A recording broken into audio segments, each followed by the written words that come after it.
Bung Ahmad Sulhi, Siap. lama tak jumpa. Ya.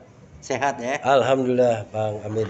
Nah, ini kita lagi cari Mr. Ahmad Sulhi nih, susah ya kan? Beliau nih punya pengalaman di bidang pengawasan pemilu, Panwas DKI. Ya. Bung Sulhi, ini banyak musim pemilu ini banyak cerita tema seputar kecurangan ya kan? Kecurangan itu bisa pengerusakan terhadap surat suara, money politik, ya kan? Tapi ini ada yang menarik nih.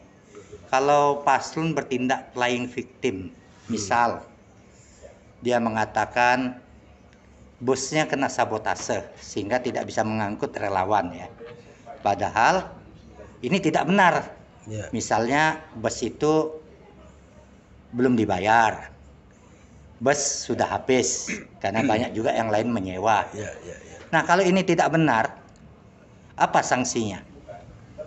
Ya, jadi pada kasus ini memang agak aneh kita dengar ya. Jadi yang pertama gini, kalau itu benar bentrok penyewaan itu pasti terjadi. Kenapa? Karena pada tanggal 10 Februari ada dua kegiatan kampanye dari dua paslon. 02 di GBK, 02 di GBK, 01 di JIS. Yang itu pasti ada titik temu kan gitu. Melibatkan banyak relawan yang membutuhkan transportasi. Di GBK kan 80.000 kalau duduk. Nah, kalau dibuka untuk sampai berdiri itu kan ratusan ribu. Begitupun di JIS. Nah, oleh karenanya saya pikir harus dicek betul, jangan sampai PO bus yang memang secara profesional melayani itu dirugikan gitu. Jangan-jangan memang telat menyewa kan gitu, karena telat menyewa sehingga tidak ada kuota bus. Lalu yang kedua, atau hal lain nih, jangan seperti beberapa pilpres yang lalu untuk membentuk opini terjolimi kan gitu, terjolimi. Nah, oleh karenanya harus dicek nih, masyarakat harus terbuka, harus aktif untuk mengecek apakah betul sudah menyewa di PO tapi PO busnya itu membatalkan. Nah, kalau tidak benar, ini kan kebohongan publik namanya. Dan mendiskreditkan dan menjatuhkan paslon lain kan? Menjatuhkan paslon lain. Nah, ini cara-cara nggak fair kan? Ya, cara-cara yang mengarahkan bahwa ada salah satu calon yang mensabotase. Kan ini gerakan-gerakan yang tidak perlu dan yang sudah lama ditinggalkan. Saya pikir demokrasi hari ini telah dilaksanakan oleh penyelenggara pemilu dengan mempersiapkan berbagai hal dengan matang. Dan hari ini semua sosmed terbuka, semua media-media yang publik bisa tahu itu sangat mudah. Sehingga yang begitu-begitu receh. Iya, receh nih ya. Isu receh ya. Isu receh. Dulu kan kita pernah jadi aktivis ya. Mungkin tidak berapa lama lah kita bikin acara diskusi mengkritisi pemerintahan. Kita undang teman-teman yang datang segelintir orang. Tiba-tiba ada berapa orang intel menanyakan kegiatan kita. Nah, kita mainkan nih, muncul di media massa, kegiatan terhenti karena diperintahkan oleh aparat. Padahal memang acara kita tidak laku, tidak rame. Cara-cara terzolimi, playing victim ini jangan sampai dilakukan juga ya kan? Kan sudah ada bantahan dari TKN 02 ya, bahwa busnya belum dibayar, dan kemudian busnya banyak disewa karena kegiatan banyak kampanye kan, yang di waktu yang sama ya.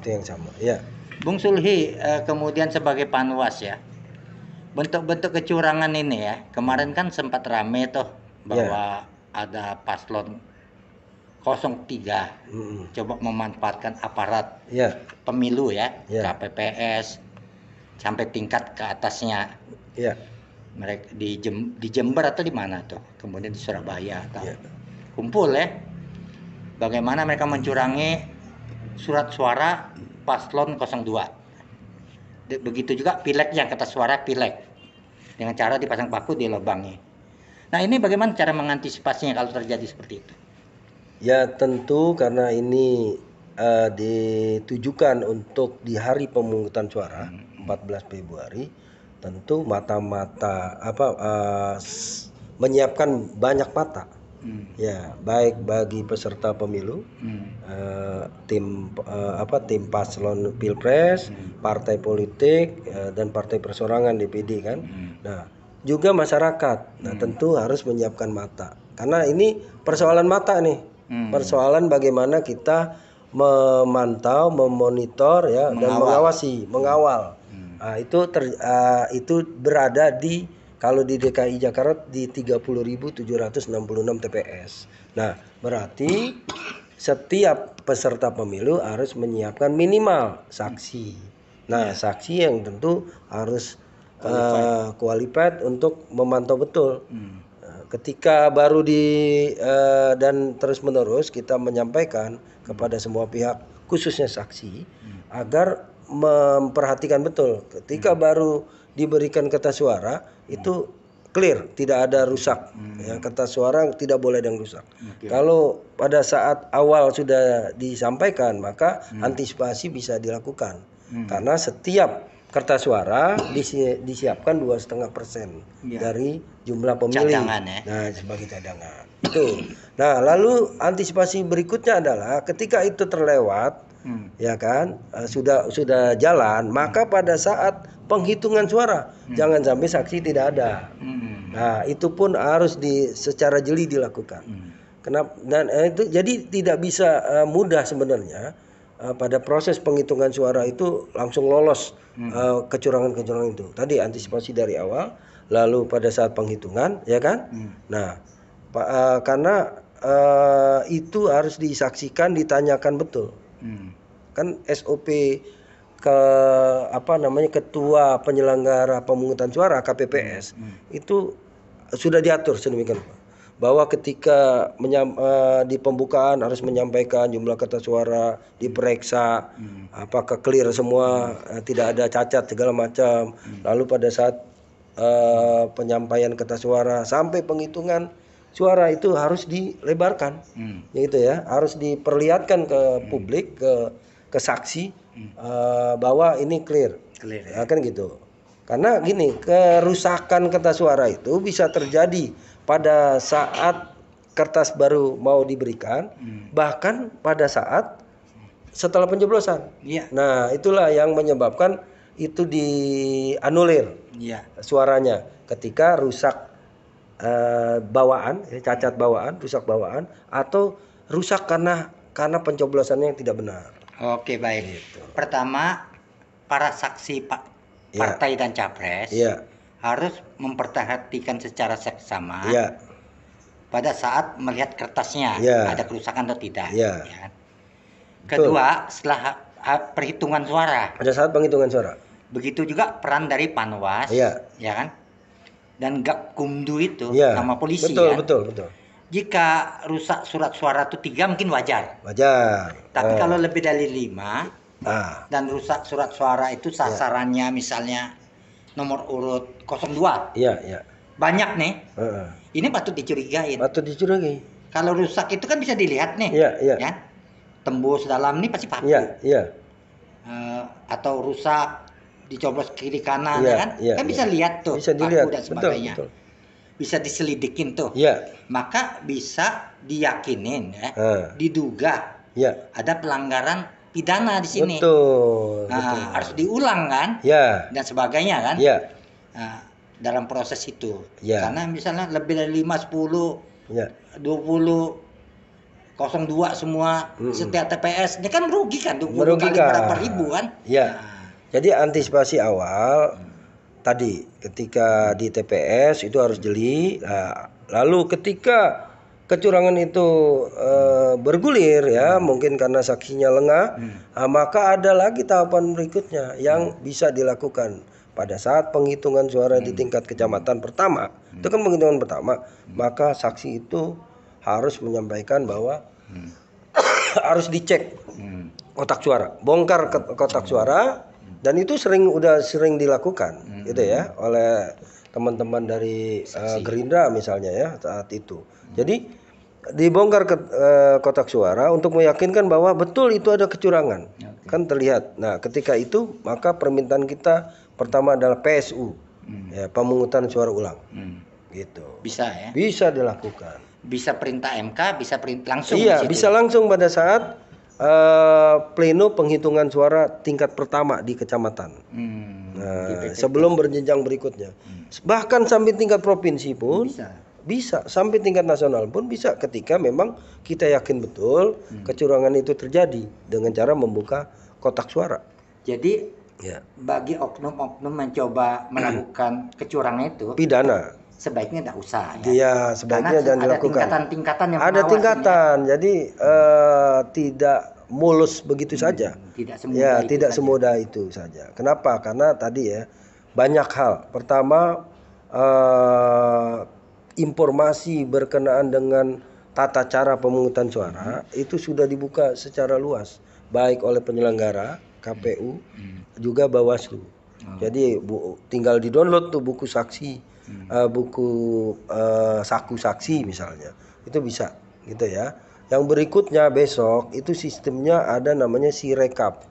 Jadi menghitung suara secara elektronik.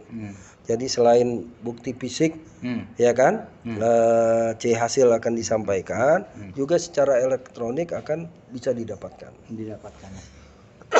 Jadi ada alat bantu. Alat baru kita monitoring Mulai gimana? dari TPS. TPS. Nah, dari TPS nanti saksi Kita akan bukanya diberikan. dari mana? Nanti saksi. Oleh karenanya itu sangat butuh sekali, sangat penting.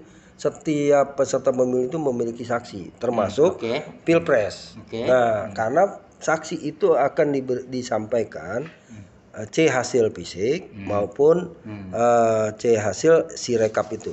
Nah, itu jadi bisa dipadukan kecocokannya, gitu. Nah, kemudian mereka yang oknum-oknum ini yang melakukan kecurangan seperti pengerusakan suara dengan paku, baik yang di meja maupun di pakai cincin, pakai kuku. Ini ada yang pernah ditindak enggak?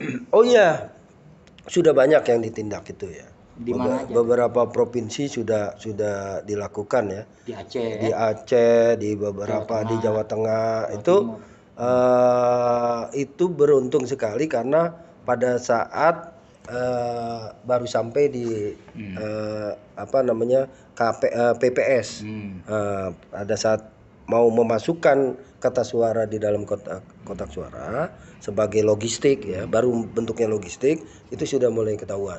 Nah, belum di luar negeri ya kan, yang kemarin sudah cepat diantisipasi bahwa orang sudah menerima kertas suara sebelum waktunya kan gitu. Nah, ini hal-hal yang seperti ini yang saya yakini bahwa hari ini warga atau pemilih itu sangat cerdas. Nah, yang itulah yang kita harapkan dapat membantu siapapun.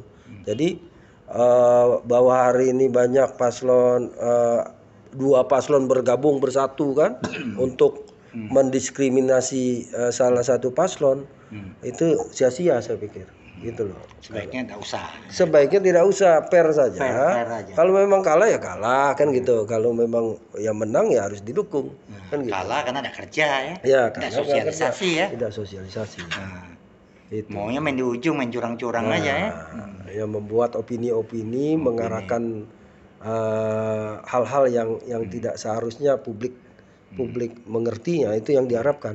Jadi jangan sampai pendidikan politik, pendidikan demokrasi itu justru dilakukan negatif opini justru dari para paslon sendiri kepada warga, kepada masyarakat. Edukasi politik yang baik ya. Kan melakukan edukasi, begitu. Nah itu kalau paslon tidak melakukan edukasi politik yang baik, ya, masyarakat cukup cerdas, dan ini kita sampaikan melalui via media sosial ini, medsos ya. Itu akan merugikan pihak yang melakukan playing victim ini enggak? Iya, pasti ya. Kan gini, ketika memang opini yang mendiskreditkan salah satu paslon gitu kan digelontorkan melalui media cetak, elektronik, media-media sosial, kan kalau tidak ada bantahan itu mulus berarti, ya kan, lancar. Tetapi pasti akan ada bantahan. Nah, ketika ada bantahan, maka rakyat akan menilai, kan gitu. Nah, ternyata kan tidak begitu lama langsung direspon. Berarti kan rakyat sangat cerdas untuk bisa menilai yang harus diikuti, yang harus menang, yang harus diyakini kebenarannya siapa, kan gitu. Nah, ini yang kita harapkan terus-menerus siapapun harus memberikan edukasi. Oke, jadi isu pembajakan sabotase bus itu isu receh ya? Isu receh. Karena masih jauh terjadi, masa sudah dibatalin, kan gitu. Jangan-jangan memang belum pernah datang ke kantor PO-nya, belum memesan. Atau nggak ada relawannya, Nah, ya jumlahnya atau, sedikit, dibilang aja disabotase. Ya, Jadi betul. alasannya kehadiran relawannya sedikit Ya. dalam kampanye karena Ya. disabotase. Ya, Playing victim nih ya. lain victim. Betul. Isu receh. Isu receh itu. Oke, Bang Sulhi. Oke, siap. Sehat ya. Oke. Mau kemana lagi Bang Sulhi? Mau keliling dulu. Keliling ya. Ya, Tambah ganteng Bang Sulhi. Terima kasih.